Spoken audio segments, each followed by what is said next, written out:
It was supposed to be the happiest night of my life. The eve of my wedding, the air in Savannah thick with magnolia and salt, the kind that clung to your skin and whispered of summer promises. My mother knocked softly before entering, her silhouette framed by the golden hallway light. "For your nerves, sweetheart," she said, holding a porcelain teacup that shimmered under the chandelier. I smiled, exhausted from rehearsals, trusting her like I always had. The tea tasted sweet, then faintly metallic, a bitterness I tried to ignore. Within minutes, my eyelids grew heavy, my vision swimming. Somewhere in the distance, my mother's voice wavered, pleading, "Don't make me choose." And then my sister's shriek split the night. "Cut her hair off or you'll lose me forever." The buzzing of clippers followed a sharp, violent hum that filled the room as I sank into darkness. The last thing I remember was the smell of my mother's perfume, mingling with burnt hair and betrayal. I woke to laughter somewhere far away, or maybe I dreamed it.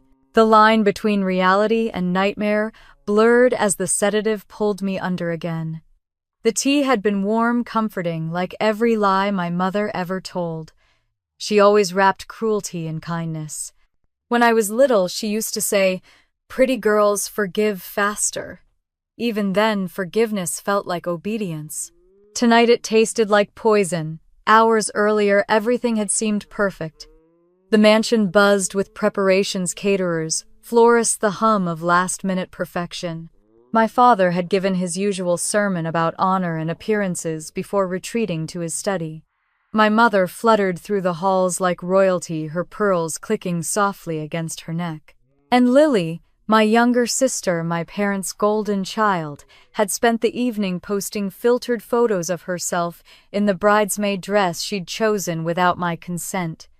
She had always found ways to make my milestones hers. Graduations, birthdays, even job offers. Somehow she always became the main character.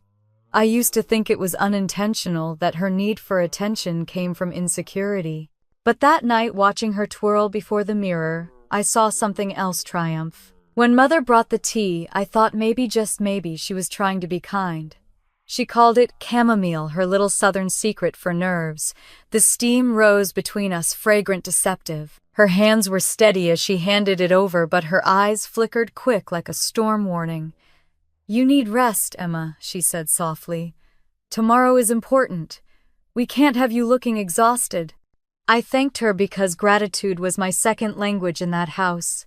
I sipped. Warmth spread through me, slow and syrupy, pulling at the edges of my consciousness until the walls themselves seemed to sigh. The first wave of dizziness came gentle as a tide. I blinked, trying to steady the room, but everything began to tilt, the chandelier light stretching like liquid gold. "Mom," I murmured, my voice slurring. "What's in this?" She smiled faintly, the kind of smile she gave reporters at church fundraisers, practiced hollow. "Just love, darling." My knees buckled. I clutched the edge of my vanity porcelain against marble, and the teacup slipped from my hand, shattering across the hardwood floor. My reflection swam before me, two eyes wide with confusion, mouth forming words that no longer made sense. The door burst open. Lily's voice cut through the haze, shrill, trembling with fury.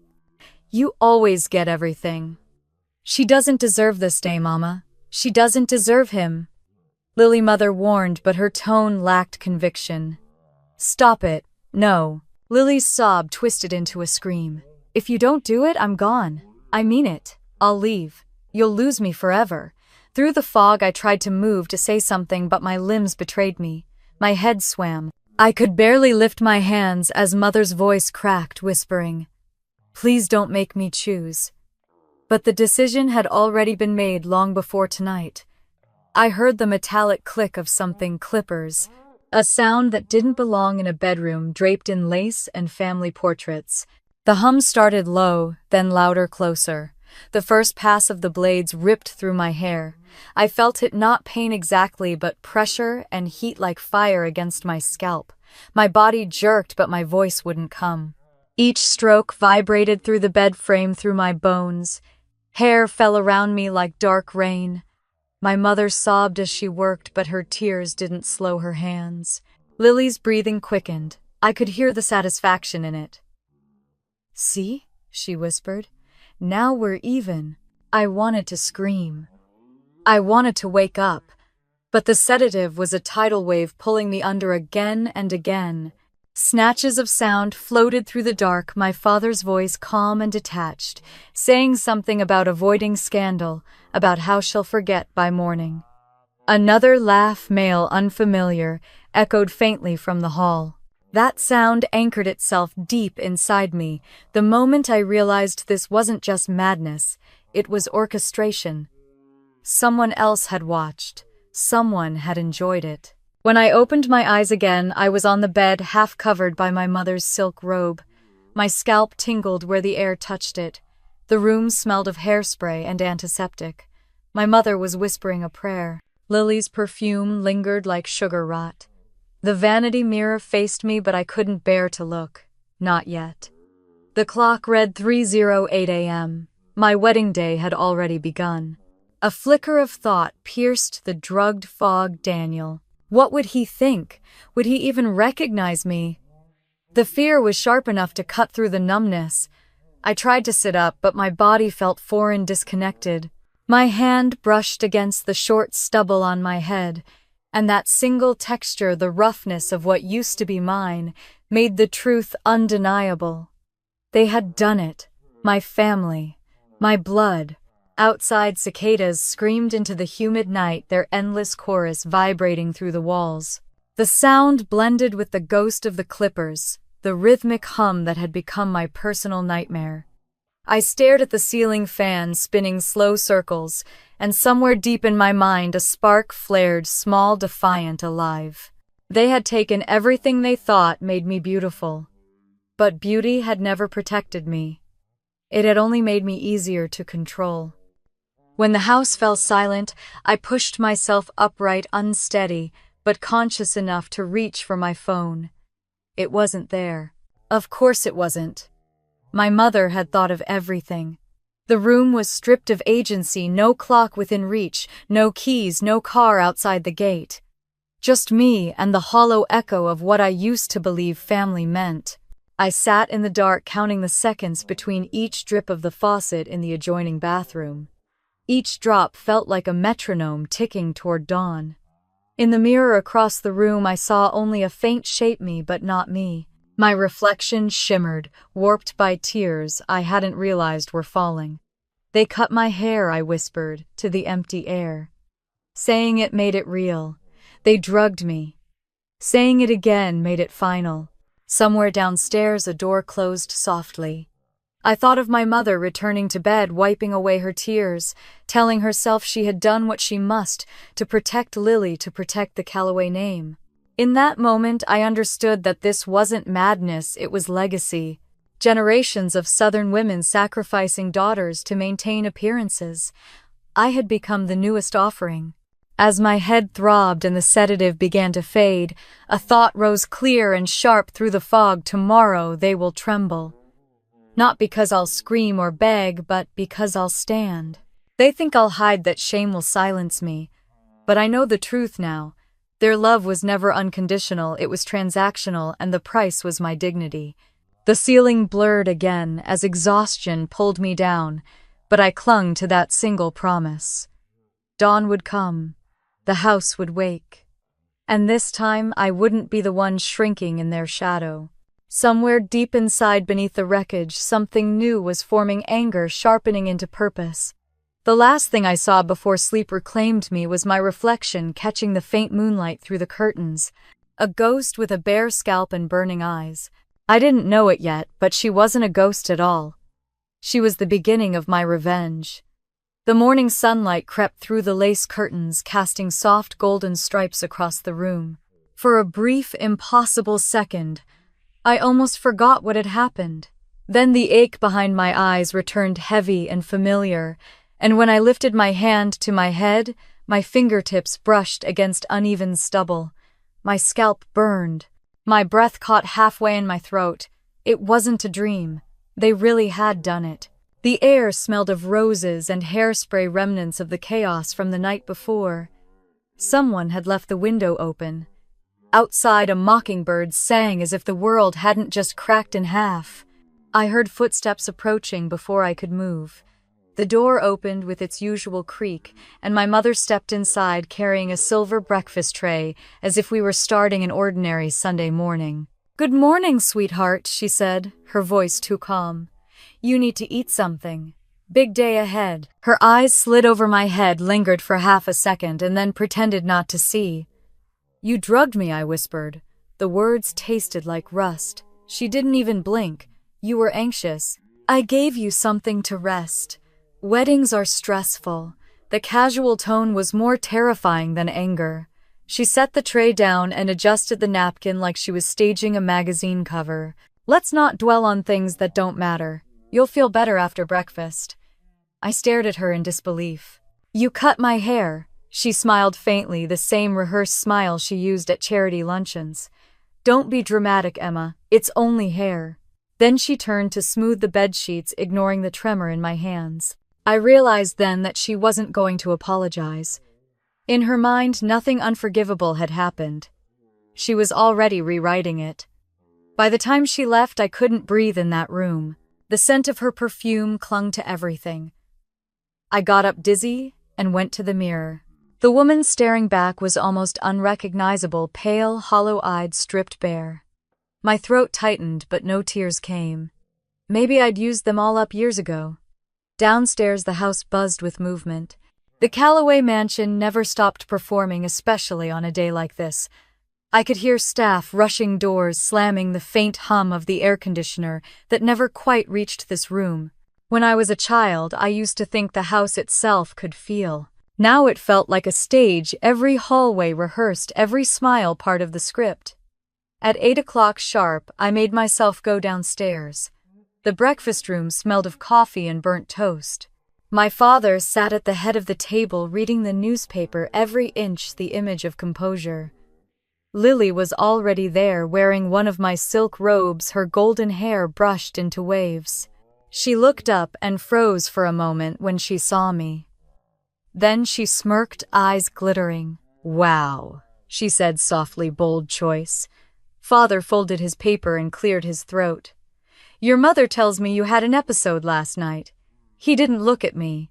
"You've always been sensitive." "An episode," my voice cracked. "Is that what we're calling it now?" "You drugged me, and you let her." He raised a hand sharply, the same way he used to silence me at dinner when I was a child. "Watch your tone. We will not make a scene on your wedding day." My chest tightened. "A scene? You shaved your daughter's head and you're worried about a scene." "Sit down, Emma," my mother said quietly, walking in with her coffee cup. "You're shaking. You need to eat something." Lily sipped her juice, pretending to be amused. "Maybe we can find you a fancy scarf," she murmured. "Grace Kelly vibes." I wanted to throw something at her, but the exhaustion was too heavy. I sat down instead. Every eye in the room was on me, waiting for me to behave. It was a ritual I knew well: rage, then silence, then pretending nothing happened. That was the Calloway way. Father finally folded the newspaper and placed it neatly beside his plate. "You've always misunderstood us," he said, his voice soft, patronizing. "Everything we do is for you. For this family's reputation."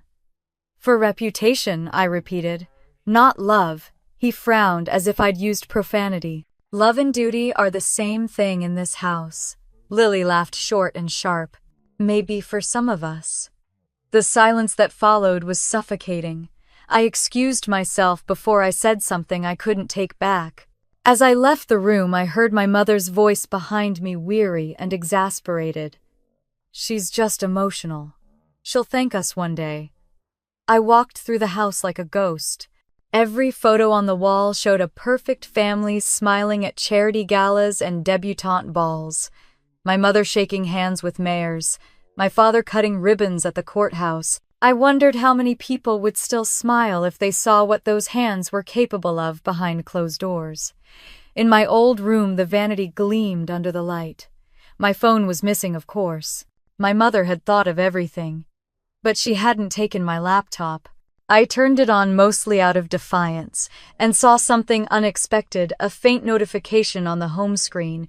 Doorbell camera motion detected at 11:47 p.m. The breath caught in my throat.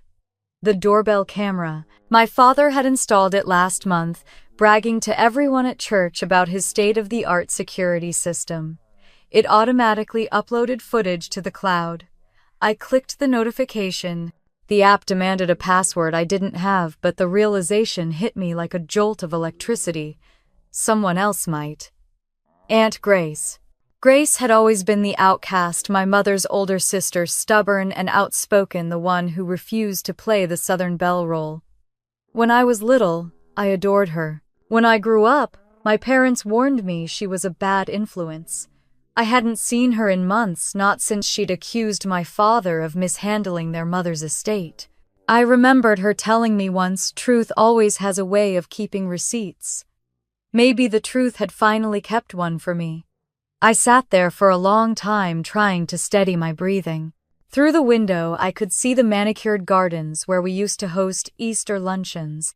My mother was outside now giving orders to the florists, her voice clipped and precise. It was like watching an actress who refused to break character even after the curtain had fallen. A soft knock interrupted my thoughts. The door creaked open, and Lily slipped inside.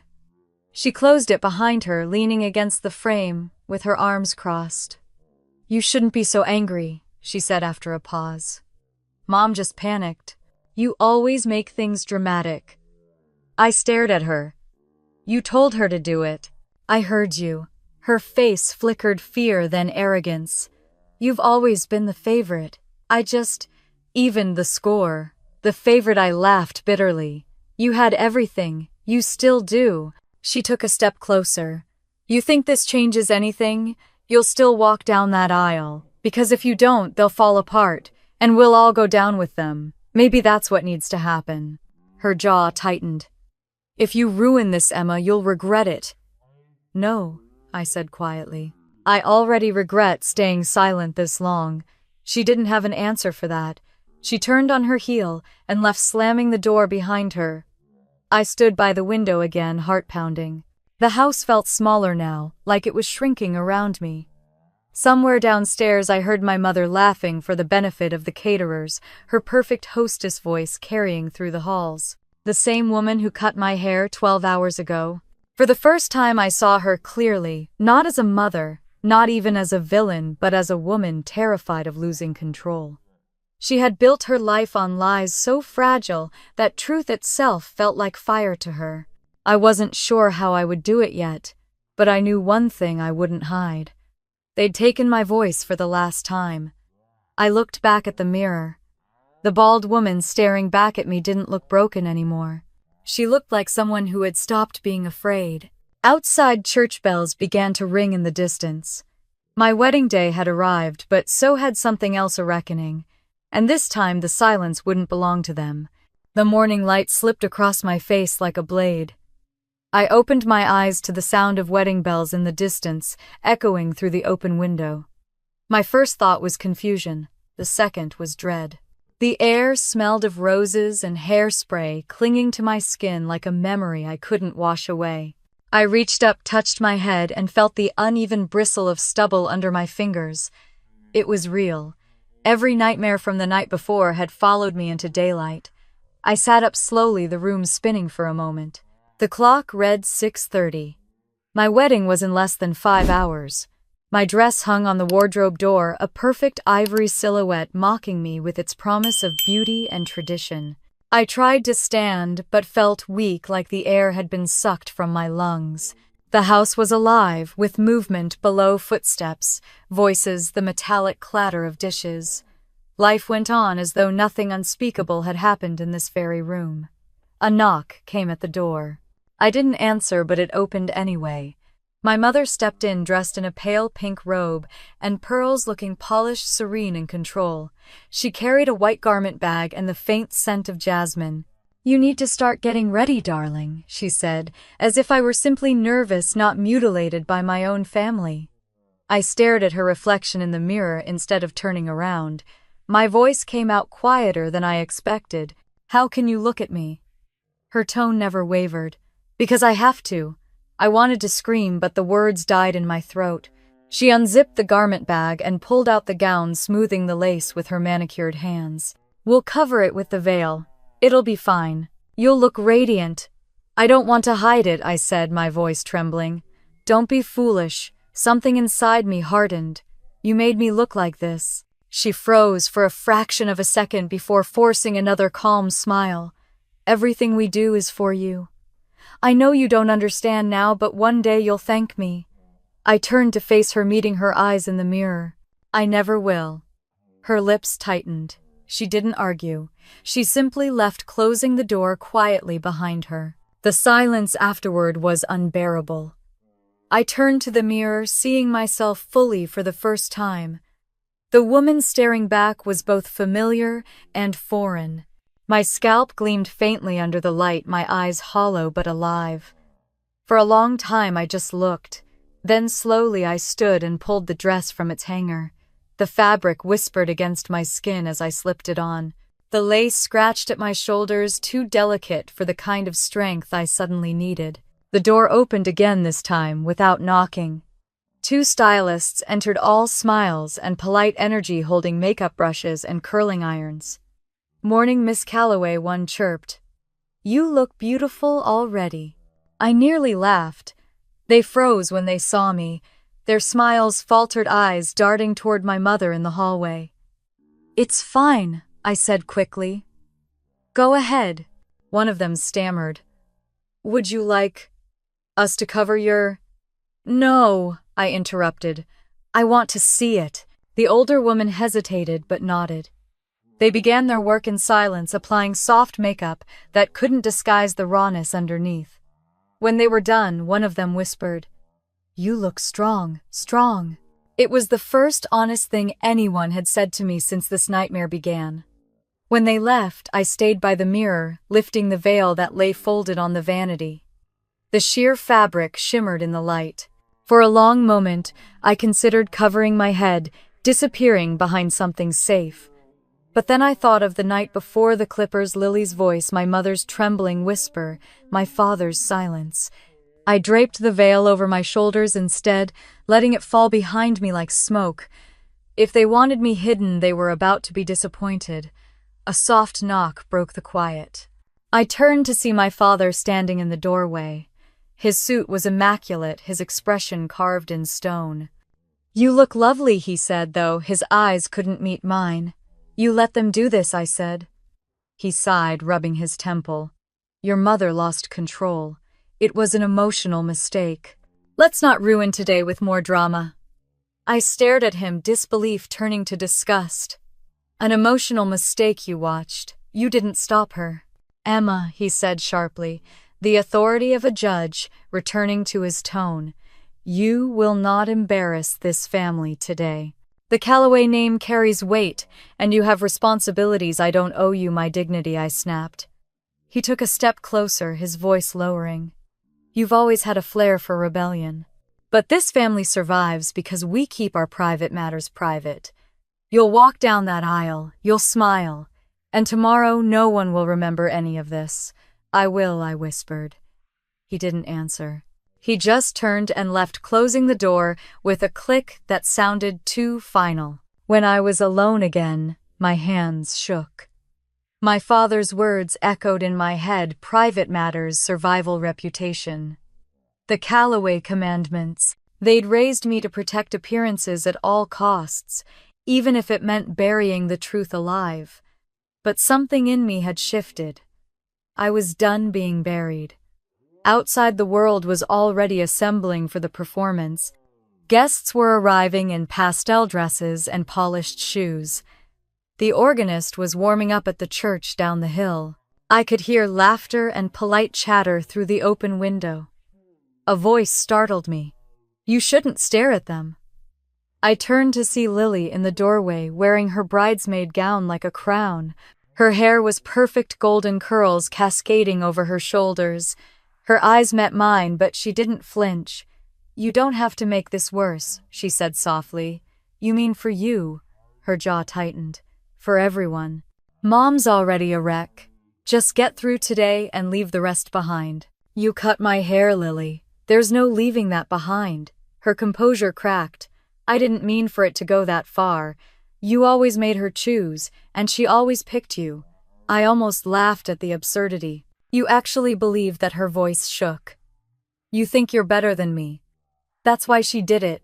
She wanted to show you she still had control. And you wanted to help. She didn't deny it. Instead, she placed a small box on the vanity. Inside was a wig, real hair, golden brown, styled into gentle curls. I bought this for you, she whispered.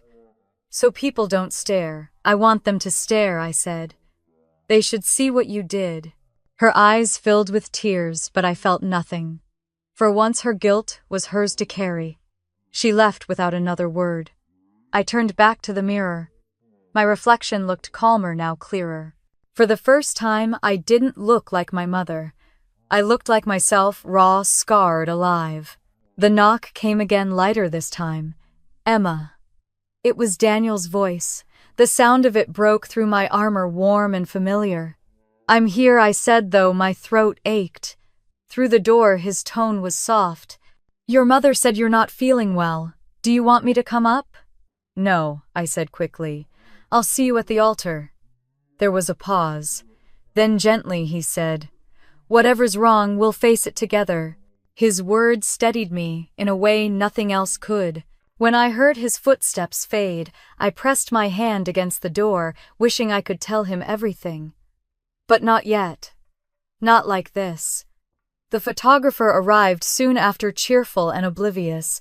He positioned us in front of the mansion for family photos. My parents stood beside me, smiles frozen, pretending everything was fine. The photographer raised his camera. Say, Calloway. I smiled for the picture, but it wasn't for him. It was for me because I knew the truth they were too afraid to face. This photograph would capture their lie forever. As they ushered me toward the waiting car, I caught sight of a figure parked across the street. A navy blue sedan. Aunt Grace's face behind the windshield, calm, steady, watching. She raised a hand in a small wave. I froze, then smiled faintly. Hope flickered sharp and sudden. Someone knew. Someone I had seen. The driver opened the door, and I climbed inside, smoothing the dress across my knees. The engine started, and as the car pulled away, I looked back at the mansion one last time. The windows gleamed under the sunlight, flawless and deceptive like the people inside. I touched the back of my head, feeling the coarse edges of hair against my palm. It no longer felt like shame. It felt like a scar I could wield. They thought they'd stripped me of power, but they'd only peeled away the last of my fear. The church bells rang again, louder this time, carrying across the Georgia heat. My wedding day had begun. And so had my revenge. The church smelled of lilies and candle wax. My hands trembled as I clutched my bouquet, waiting inside the small bridal room. Laughter and conversation echoed faintly from the chapel beyond the closed doors. My heart beat too fast, each thud reminding me of the humiliation I carried beneath the lace and satin. Outside, the sky was a hard blue, almost cruel in its perfection. The sound of footsteps made me turn. Aunt Grace stood in the doorway, calm as ever, her navy dress pressed, her hair pulled back in a silver twist. Her eyes scanned me slowly, taking in my bare head beneath the translucent veil. "Oh, honey," she whispered. "What did they do to you?" I didn't answer at first. Words felt fragile, breakable. But when she stepped closer, her perfume citrus and smoke wrapped around me, grounding me somehow. "They drugged me," I said finally. "And then they cut my hair." Grace's eyes darkened. "Your mother and Lily," I said quietly. My father watched. Her jaw tightened. Of course he did. For the first time that morning, I felt like someone saw me. Really saw me. Grace reached into her purse and pulled out her phone. "I already know something happened," she said. "Your mother called me last night rambling." I didn't like the sound of her voice. So I drove to the house early this morning. I frowned. "You went there." She nodded. The front porch light was still on. I saw clumps of hair near the trash bins. At first I thought it was a raccoon fight, but then I remembered your father bragging about his new doorbell camera. My pulse quickened. The doorbell camera. Grace smiled slightly. You remember the password he gave me last Christmas when I watched the house while they were in Hilton Head? He never changed it. My breath caught. You have access. She tapped her phone. Had. Now we both do. She opened a folder on her screen and held it out to me. My throat closed. There it was, the porch view from last night, time-stamped just before midnight. The front door cracked open. A blurry figure, my mother dragging something. My own limp body. I flinched, but Grace steadied me with a hand on my shoulder. Don't look away. You need to see what you're up against.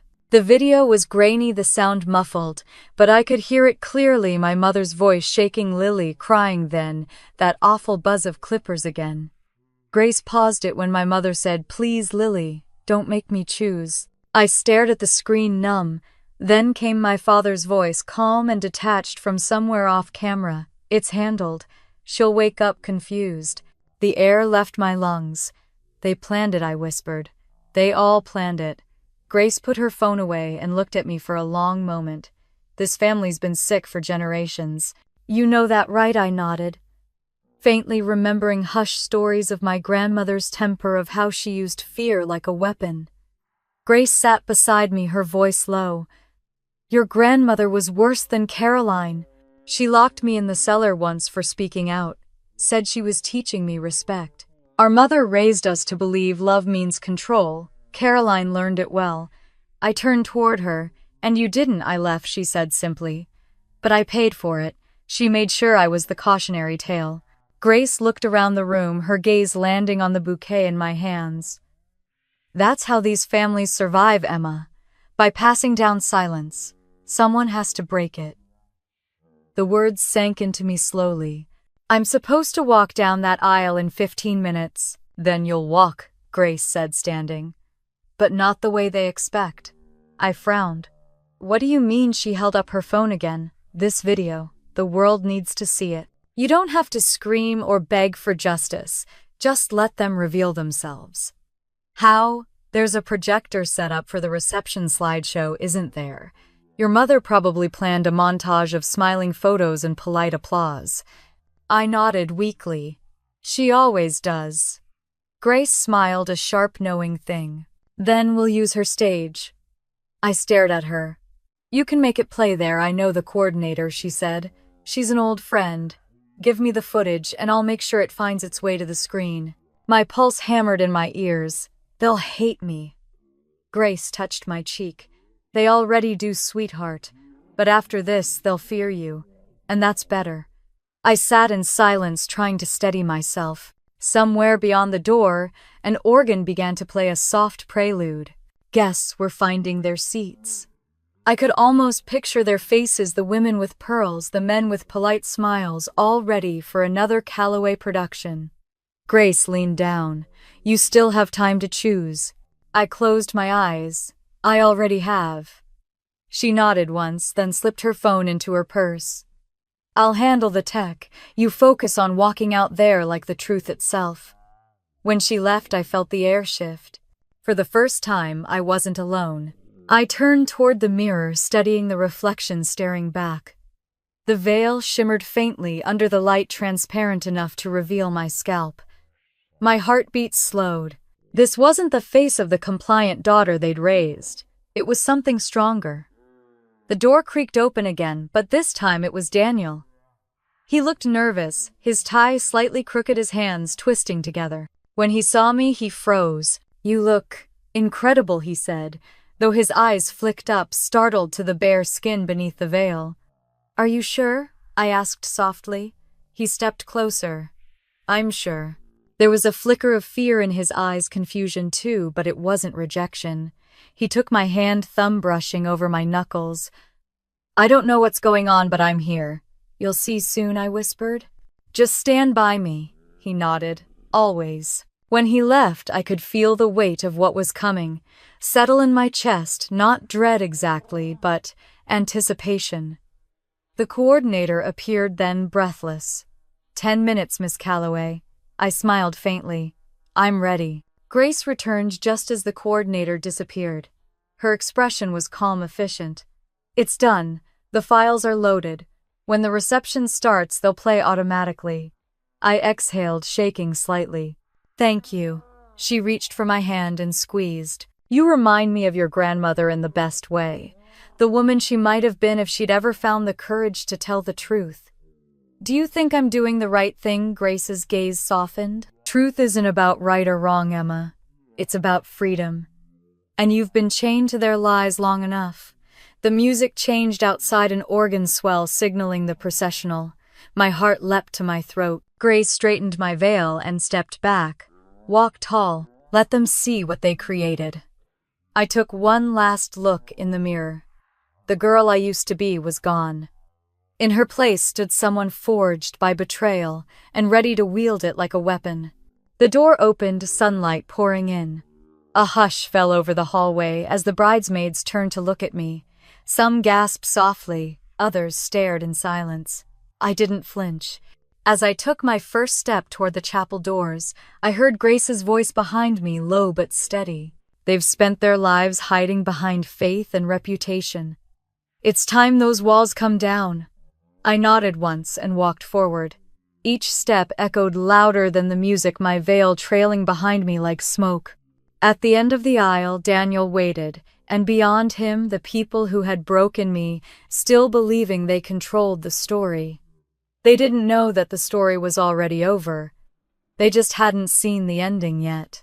The chapel bells rang with a slow, solemn rhythm that seemed to echo inside my ribs. I stood alone in the small bridal waiting room, my hands trembling against the bouquet of white lilies. Outside, the murmur of guests floated through the air, polite laughter, rustling dresses, the kind of calm that only existed before disaster. The veil lay across the table beside me, sheer and delicate its edge, catching the sunlight that filtered through the stained glass window. I stared at it, wondering how something so light could carry the weight of everything that had been done to me. The mirror on the wall reflected a woman I didn't recognize. The gown fit perfectly, lace and silk, every detail chosen by my mother, but the person wearing it no longer fit the role. My scalp gleamed faintly beneath the veil's shadow. I touched it once just to feel the truth of it. My reflection didn't flinch this time. I whispered, almost to myself, they thought this would break me. A soft knock came at the door. Aunt Grace entered quietly, closing it behind her. She carried a small sewing kit and a flash drive in one hand, the same flash drive that held the video that would end everything. Her eyes softened when she looked at me. "You're not hiding it, are you?" she asked. I shook my head. "No more hiding." Grace smiled faintly, setting her things down on the table. "Good. The truth doesn't need to hide. It just needs a stage." She adjusted the veil, pinning it so that it framed my face rather than covering it. "When you walk through those doors," she said, "don't bow your head. Let them see what they've done and what you've survived." "I'm terrified," I admitted. "Of course you are," she said softly. "Courage isn't about not being scared. It's about standing there anyway." She took a breath, glancing toward the window where the church courtyard shimmered in the heat. "The files are ready. Everything's set for the reception." I nodded, feeling my pulse quicken. The weight of what we were about to do pressed against me, but beneath it was something steadier, resolve. Grace straightened the lace around my neckline, her hands gentle but sure. "You remind me of your grandmother," she murmured. "She had your same stubborn fire. She never got the chance to use it." "She would have liked you more," I said. Grace smiled. "Maybe. Or maybe she'd have feared you. You're what she could have been if she'd ever stopped being afraid." Her words lingered as she stepped back, giving me one last look before she slipped out of the room. The silence she left behind was thick, almost sacred. I turned back to the mirror, watching my reflection breathe. Every heartbeat felt like a countdown. Then another knock came. This one, hesitant, uncertain. Emma Daniel's voice, soft and familiar. I opened the door a crack. His expression was tense, but kind worry etched across his brow. He looked at me, at my uncovered head, at the veil that framed instead of concealed, and I saw confusion flicker across his face. "You're beautiful," he said after a moment, his voice low and raw. "Even like this. Especially like this," he said. "You look like you." Something in me loosened. I didn't realize how much I'd needed to hear that until the words reached me. "I just need you to trust me today," I whispered. He stepped closer, his hand brushing mine. "I don't know what's happening, but I trust you." I wanted to tell him everything about the video, about what Grace and I planned, but the words stuck. "You'll understand soon," I said instead. He nodded. "Whatever it is, I'm here." He left as quietly as he came, and I stood there for a moment, breathing in the silence he left behind. I didn't know if I was about to lose him or not. But maybe love wasn't about keeping people safe from truth. It was about facing it together. A few minutes later, my mother appeared. Her perfume arrived before she did. Jasmine and powder, sweet and suffocating. "Darling," she said smoothly, stepping into the room as if nothing in the world was wrong. "You look perfect." I didn't answer. Her gaze flicked to my veil and her smile faltered. "You're wearing it wrong," she said. "It's supposed to cover your face." "No," I said simply. "It's supposed to reveal it." Something cold flashed in her eyes. "Don't be clever, Emma. Today isn't about rebellion, it's about family." "Family," I repeated, my voice breaking slightly. "Is that what you call it?" She hesitated, her mask cracking just enough for me to glimpse fear beneath the composure. "If you embarrass us today," she said quietly, "you'll regret it." "I already do," I said. Her lips parted, then closed again. For a long silent moment she studied me like she was trying to find the obedient daughter she'd spent years crafting. But she wasn't there anymore. Without another word she turned and left. When the door closed, I let out a shaky breath. My hands were trembling again. I picked up the small ivory ribbon Grace had left on the table, the one she said belonged to my grandmother. I tied it around the bouquet, securing it with a silver pin. "For every woman who stayed quiet," I whispered. "Not anymore." The organ music began to swell beyond the walls. The coordinator's voice called softly through the door. "It's time, Miss Calloway." I nodded, even though no one could see me. My knees wobbled slightly as I walked toward the mirror one last time. The reflection staring back at me was calm, unflinching. The bald head that once made me feel stripped and powerless now gleamed like a crown beneath the veil's pale shimmer. The doors at the end of the hallway waited. Through the frosted glass, I could see silhouettes of bridesmaids and ushers' guests turning in their pews. My pulse raced. The organ's chords deepened. Grace appeared beside me again, her face steady, her eyes proud. "Walk tall," she whispered. "You've already survived the worst. Everything after this is just truth." I nodded, my throat tight. The doors creaked open. Gasps rippled through the chapel.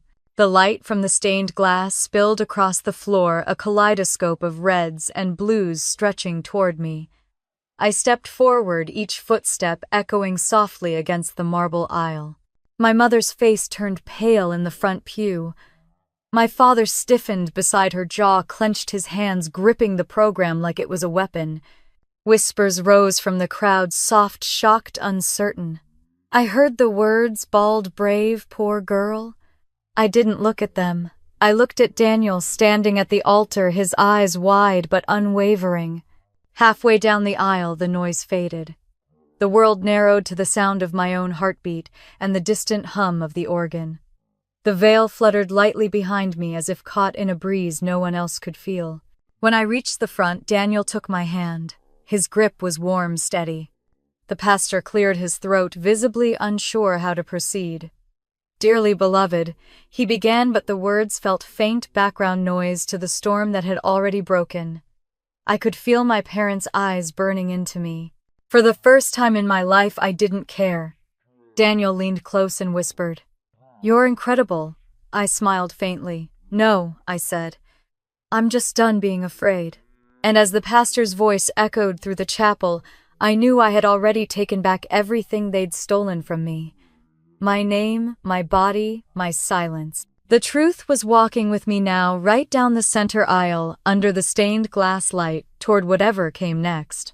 The organ swelled heavy and beautiful, echoing through the vaulted ceiling as I took my first steps down the aisle. The air inside the chapel was thick with the perfume of lilies and magnolias, but beneath that sweetness was something sharper: fear. Every rustle of silk, every whisper from the pews pressed against me like invisible hands. The veil caught the light, casting a faint shimmer over my bare head.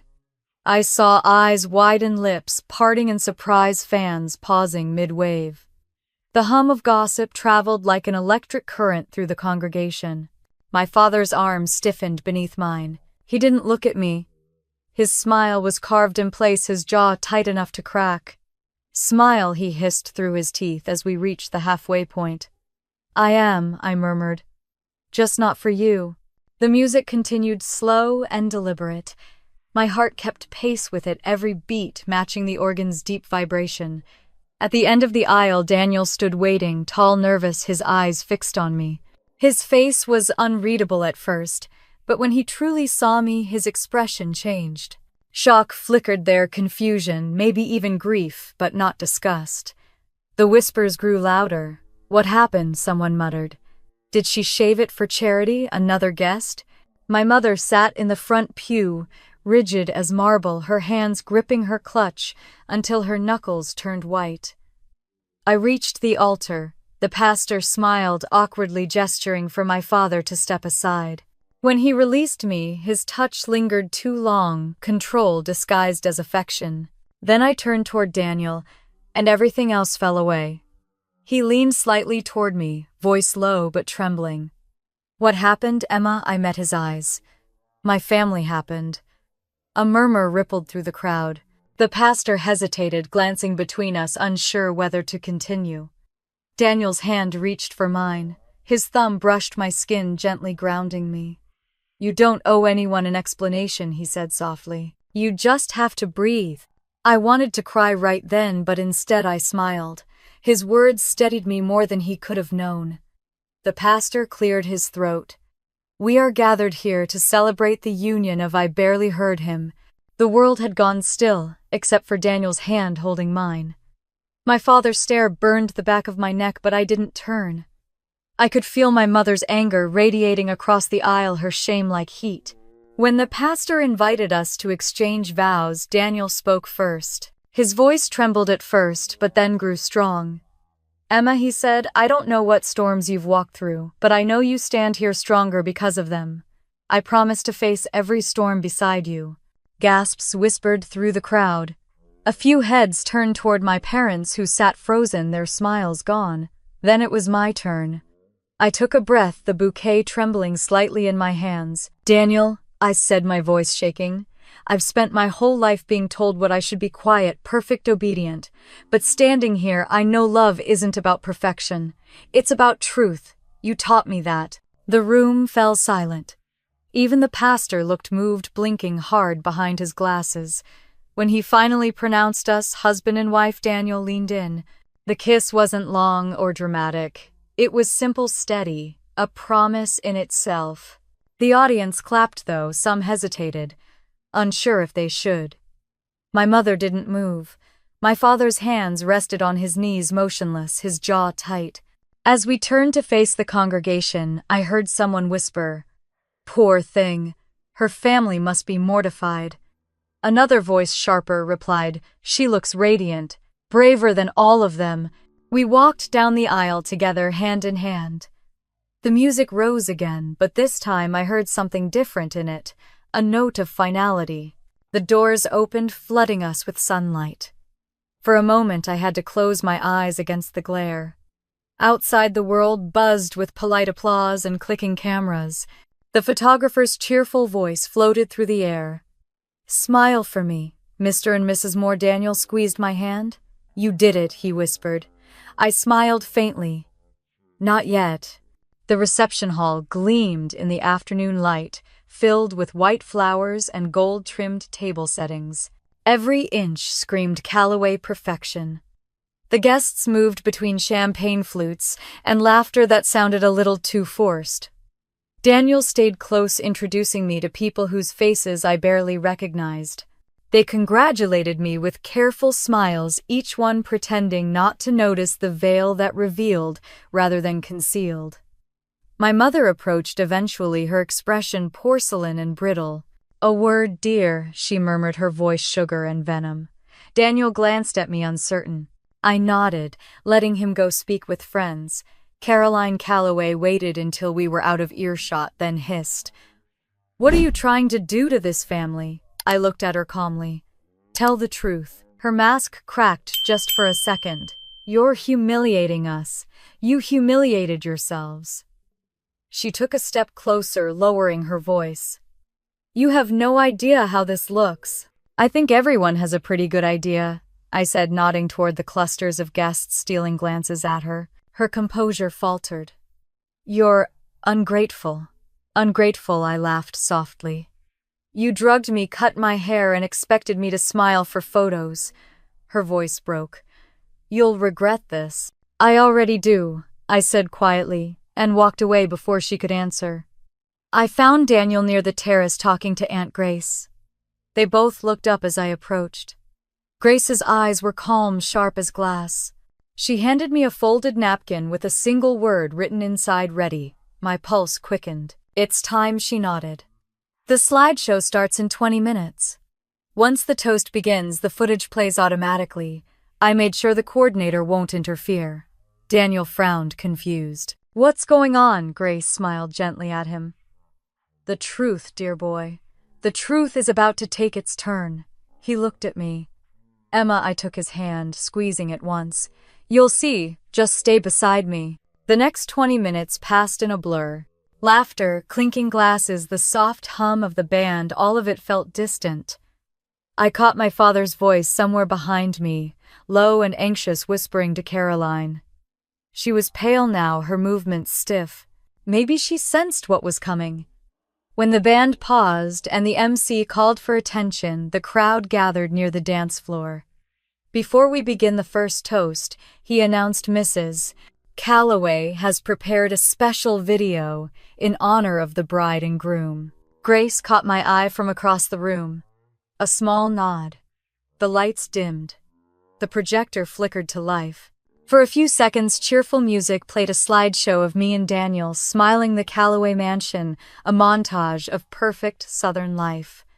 The audience smiled, relaxed. Then the screen went dark. A faint buzz filled the speakers, followed by my mother's voice. "Please, Lily, don't make me choose." The room went silent. Then came Lily's shrill cry. "Cut her hair off, or you'll lose me forever."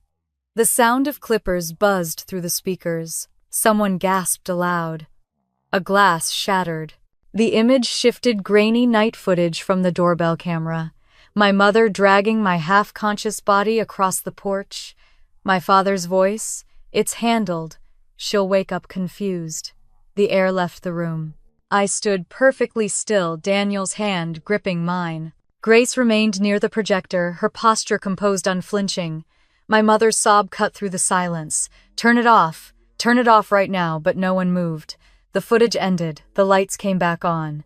Every eye in the room turned to me. I took a breath, steady and cold. "That," I said clearly, "is what family looks like when love means control." Gasps, whispers, disbelief filled the space. Caroline collapsed into a chair. My father tried to stand, but the weight of the moment pressed him down. Daniel looked at me, his expression stunned but full of quiet awe. I lifted my chin. "You wanted me to be silent. This is what silence sounds like when it finally breaks." And as the guests began to murmur, the truth hanging heavy in the air, I felt something I hadn't felt in years, freedom pure and terrifying. The Calloway legacy was over, and I was the one who ended it.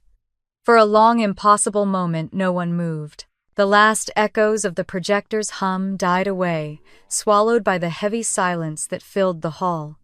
The image of my mother dragging me across the porch still hung in my mind like smoke. The crowd, 200 guests dressed in silk and champagne tones, sat frozen, their faces a mosaic of disbelief. A few clutched their pearls. Some avoided my eyes altogether. It was as if the air itself refused to breathe. The applause that should have followed the toast never came. Instead, Chairs creaked, glasses trembled, and somewhere near the back someone whispered, "My God." The words spread through the room like a draft, cold and sharp. Caroline's hand went to her throat. She looked like porcelain left too long in the sun, cracking, fragile, a thing pretending not to break. This isn't real," she stammered, standing abruptly. "It's been edited. Someone's tampered with it." Her voice pitched high, brittle. "It's fake." Grace didn't flinch. From across the room, she raised her glass and said softly, "It's not fake, Caroline. It's the truth." All eyes swung toward my mother. The socialite, the philanthropist, the church matron who'd ruled Savannah's charity circuit for 20 years now, shaking in front of everyone she'd ever manipulated. My father rose slowly beside her, trying to salvage what dignity he could. His face was pale, his jaw tight. "Everyone please," he said, his courtroom voice straining for control. "This is a private matter. It doesn't concern you." "Private," I said quietly, stepping forward. "You made sure of that, didn't you? You drugged your daughter and shaved her head to protect your image, and now it's private." The sound of my voice, calm, measured, seemed to shake them more than the footage had. The crowd watched, transfixed. Some looked disgusted, others fascinated. Every secret my family had built its reputation on was dissolving in real time. Caroline reached for my father's arm. "Henry, stop this," she whispered, panic curling around her words. "Do something." But Henry Calloway, the honorable judge, the man who'd sentenced others for lesser sins, had no defense left to give. His authority evaporated beneath the weight of the truth. He turned to me, his eyes cold and unfamiliar. "You think this makes you strong, Emma, destroying your family in front of strangers?" I met his gaze. "I didn't destroy it." "You did." "I just stopped pretending." A murmur rolled through the crowd. One woman, the pastor's wife, I think, whispered, "Bless her heart."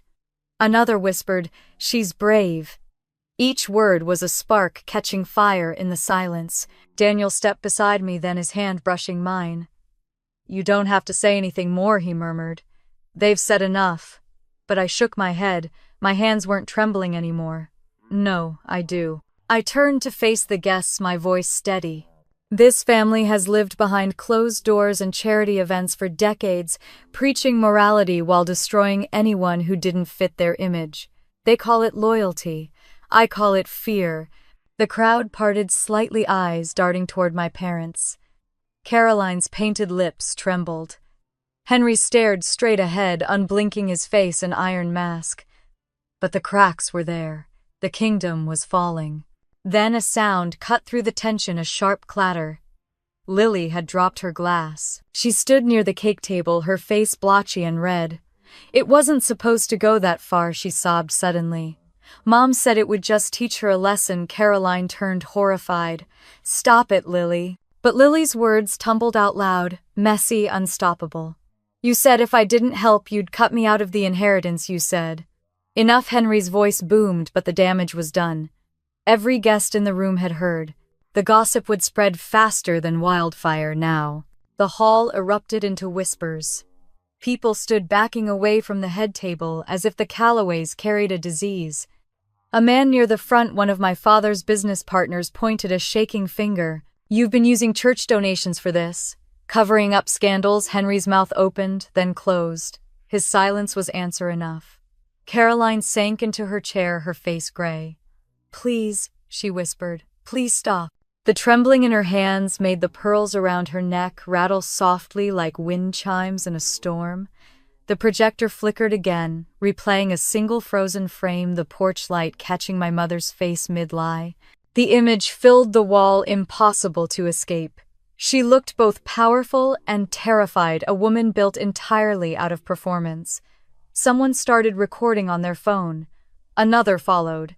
Then everyone. In a world where reputation was everything, cameras were executioners. Caroline saw it happening, saw the crowd documenting her fall, and broke. Her voice came out as a strangled cry. "Turn those off, all of you." But no one did. I stood there watching as the people who once idolized her turned their backs.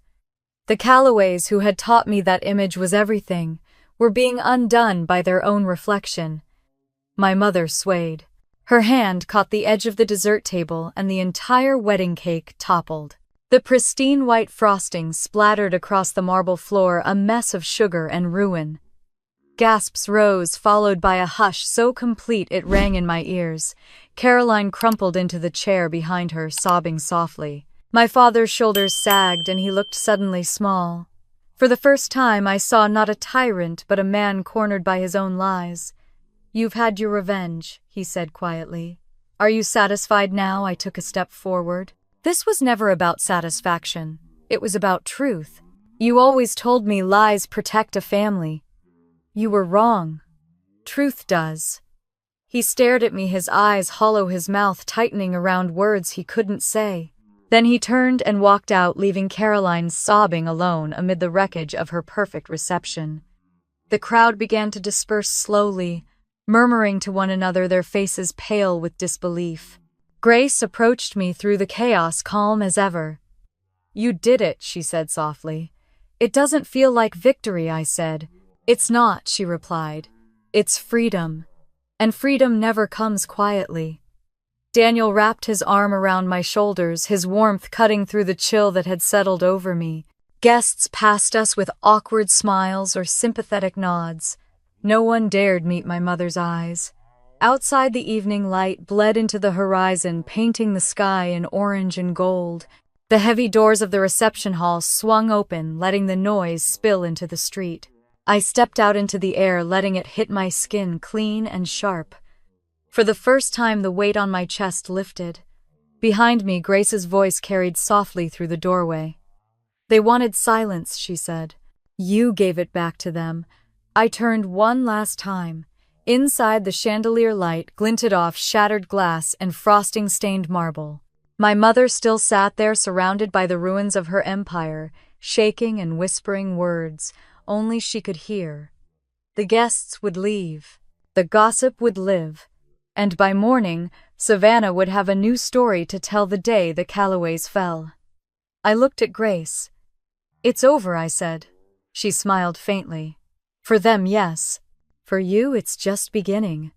Daniel squeezed my hand, and together we walked down the church steps, away from the hall into the cooling twilight. The cicadas hummed the same way they had the night before, when everything shattered. Only this time the sound didn't haunt me. It sounded like release. As we reached the car, I looked back one final time at the glowing windows. The reflection of my mother's empire flickered and dimmed, swallowed by dusk. "They thought silence was power," I whispered, "but it's truth that lasts." And then I turned away, stepping into the night that finally belonged to me. The sound of my mother's sobs followed me long after I left the reception hall. They echoed faintly through the grand foyer of the Savannah Heritage Club, blending with the low hum of voices and the occasional nervous laugh. No one dared speak too loudly. The chandelier's light seemed harsher, now throwing fractured reflections across the ruined cake and toppled champagne glasses. The perfect Callaway celebration had turned into a courtroom, and my family was on trial before everyone who had ever envied us. I stood near the entrance, Daniel's hand gripping mine tightly. His face was pale but steady, his eyes flicking toward me, then back to the scene unfolding in front of us. Caroline Callaway, my mother, was still seated at the head table, trembling, her perfect curls coming undone. Her makeup streaked down her cheeks, pearls broken and scattered across the marble floor like tiny confessions. My father hovered beside her, but even from a distance I could tell his strength had finally cracked. The mask of the respected judge had slipped away. A man in a gray suit, the president of the church board, stepped forward cautiously. "Judge Callaway," he said, his tone careful as what we saw. "True." My father's mouth opened, then closed again. For the first time in my life, I saw uncertainty in his eyes. "This is a private matter," he began, voice brittle, "and I expect discretion from all of you." A ripple of whispers ran through the crowd. "Discretion," someone muttered. That's what he called it when they took her hair. The murmuring grew louder. The old order of politeness was unraveling. The same people who once worshipped my parents' social power now turned on them with the precision of sharks sensing blood. My mother rose shakily to her feet. "You don't understand," she pleaded, her southern accent trembling. "We were trying to help her. She's always been so unstable." I took a step forward. "That's your defense." My voice carried easily through the silence. "You drugged me, humiliated me, and your excuse is that I made you nervous." Caroline turned to me, her eyes wild and shining. "You're twisting everything we did, what any good parents would do." "You were hysterical." "Hysterical?" I laughed softly. "You mean human." The crowd shifted. I could feel them turning toward me, some sympathetic, others hungry for spectacle. Savannah society thrived on scandal. They were already rewriting the story in their minds. But I wasn't going to let them shape it for me again. "You want to know what kind of parents they were?" I said, my voice clear and steady. "Everything in this family was about appearances, about keeping up the image of the perfect Southern household while destroying anyone who didn't fit the part. My mother taught me that pain was something you cover with pearls. My father taught me that silence is how you keep a family together. But the truth," I paused, letting the weight of it land, "the truth doesn't care about your reputation." A woman near the front clasped her husband's arm, eyes wide. Another reached for her phone, pretending to text, but recording instead. Cameras flashed. I didn't flinch. Lily appeared at the edge of the crowd, her mascara smeared. "It wasn't supposed to go that far," she blurted, her voice cracking. "Mom said." "Lily, stop." Caroline snapped, but her daughter pressed on, her guilt spilling over. "You said if I didn't help you'd cut me off. You told me she needed to be taught her place." The hall erupted. Gasps, shocked murmurs, the clinking of glasses as people stepped back as though scandal might be contagious. My mother's face drained of color. My father turned sharply toward Lily, his tone deadly calm. "You have no idea what you're saying." "Yes, I do," Lily cried. "I saw you give her the pills." Caroline's hand shot out, slapping Lily across the face. The sound cracked like a gunshot in the room. Enough, I felt something inside me break, not from pain but from final clarity. I took a slow step forward. "You can't silence her anymore, Mother. You can't silence any of us." My father rounded on me. "Do you have any idea what you've done? You've destroyed this family's name." "It wasn't me," I said. "You did that the moment you cared more about a name than the people wearing it." The gray-suited man from the church shook his head. "Judge Calloway, this is unforgivable." Another voice, this one from the back, called out, "He used donation funds for the church roof to pay for her charity dinners. I saw the receipts." Henry froze. "That's absurd." Grace stepped forward, then calm and precise, holding her phone like a weapon. "No, it isn't," she said. "The files were sent to the local press this morning. They'll run by nightfall." The collective gasp that followed was almost musical. My father stared at her, pale and defeated.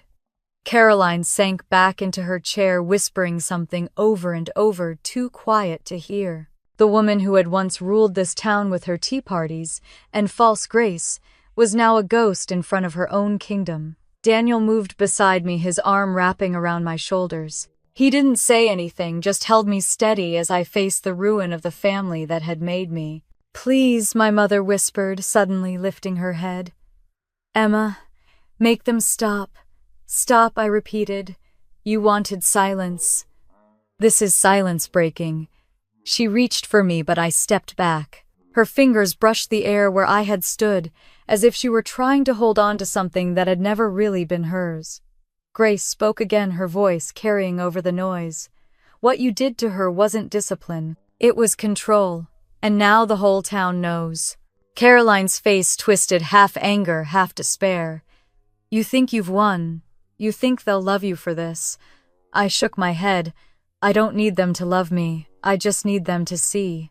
The guests began to leave then, some in shock, others whispering into their phones. The Calloway dynasty was collapsing faster than the